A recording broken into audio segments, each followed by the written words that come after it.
India गठबंधन की चौथी बैठक खत्म होने के बाद अचानक एक बड़ी हलचल तेज हो गई है। जेडीयू ने 29 दिसंबर को पार्टी की राष्ट्रीय कार्यकारिणी और राष्ट्रीय परिषद की बैठक बुलाई है।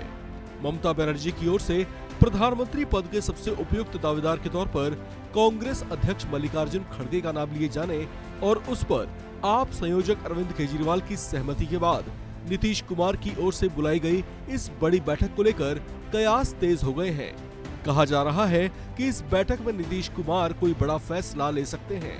यही नहीं, ये भी कहा जा रहा है कि वो फैसला इंडिया गठबंधन को चौंकाने वाला साबित हो सकता है। जेडीयू की होने वाली इस बड़ी बैठक को लेकर ये भी बताया जा रहा है कि पार्टी की ओर से इस बैठक के उद्देश्यों को लेकर ना तो किसी तरह के संकेत दिए गए हैं और ना ही किसी तरह की कोई बात आउट की गई है। यानी बैठक के मुद्दों पर फिलहाल गोपनीयता बरती जा रही है। लेकिन इंडिया गठबंधन की बैठक में ममता बनर्जी के पीएम पद वाले प्रस्ताव के बाद अचानक इस बैठक का बुलाया जाना कई तरह के इशारे जरूर कर रहा है।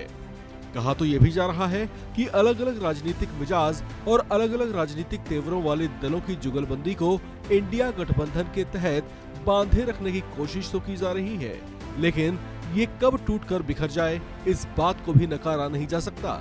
बताया जा रहा है कि ममता के प्रपोजल से जेडीयू सुप्रीमो नीतीश कुमार और आरजेडी सुप्रीमो लालू यादव दोनों ही नाराज हैं। हालांकि अपनी नाराजगी उन्होंने खुलकर नहीं जताई है, लेकिन ये बात तो जाहिर है कि सर्वसम्मति के बिना अचानक पीएम पद के लिए खड़गे के नाम का लिया जाना उन्हें पच नहीं रहा। लिहाजा जो बड़ी बैठक जेडीयू की ओर से बुलाई गई है उसे इसी से जोड़कर देखा जा रहा है। आपको बता दें कि जेडीयू की राष्ट्रीय कार्यकारिणी की ओर से लिए गए किसी फैसले को लागू करने के लिए पार्टी की राष्ट्रीय परिषद की मुहर जरूरी होती है।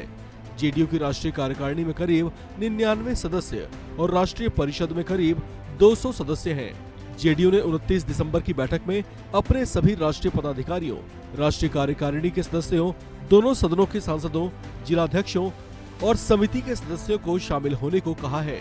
सूत्रों के मुताबिक नई दिल्ली में विपक्षी गठबंधन की बैठक के दौरान जैसे ही पश्चिम बंगाल की मुख्यमंत्री ममता बनर्जी ने प्रधानमंत्री पद के उम्मीदवार के तौर पर मल्लिकार्जुन खड़गे का नाम आगे बढ़ाया, लालू यादव और नीतीश कुमार ने इस पर असहमति जताई। इसके बाद ये दोनों ही नेता गठबंधन की बैठक के बाद जल्दी ही चले गए। यहाँ तक कि वे बाद में की गई प्रेस कॉन्फ्रेंस में भी शामिल नहीं हुए थे। गौरतलब है कि इंडिया गठबंधन में पीएम पद के कई दावेदार हैं। ऐसे में इस पर आपसी तकरार की भी संभावनाएं हैं। लिहाजा अधिकतर नेता इस विषय पर फिलहाल कुछ भी खुलकर बोलने से बच रहे हैं, क्योंकि ऐसा करने से चुनाव से पहले ही इस गठबंधन में दरार पड़ सकती है। अगर ऐसा हुआ तो 2024 के चुनाव से पहले ही संयुक्त विपक्ष का पलड़ा हल्का पड़ सकता है और ये बात एनडीए के पक्ष को और मजबूत बना सकता है, जो इंडिया अलायंस कभी नहीं चाहेगी। इस खबर में फिलहाल इतना ही। बाकी अपडेट्स के लिए आप बने रहिए वन इंडिया हिंदी के साथ।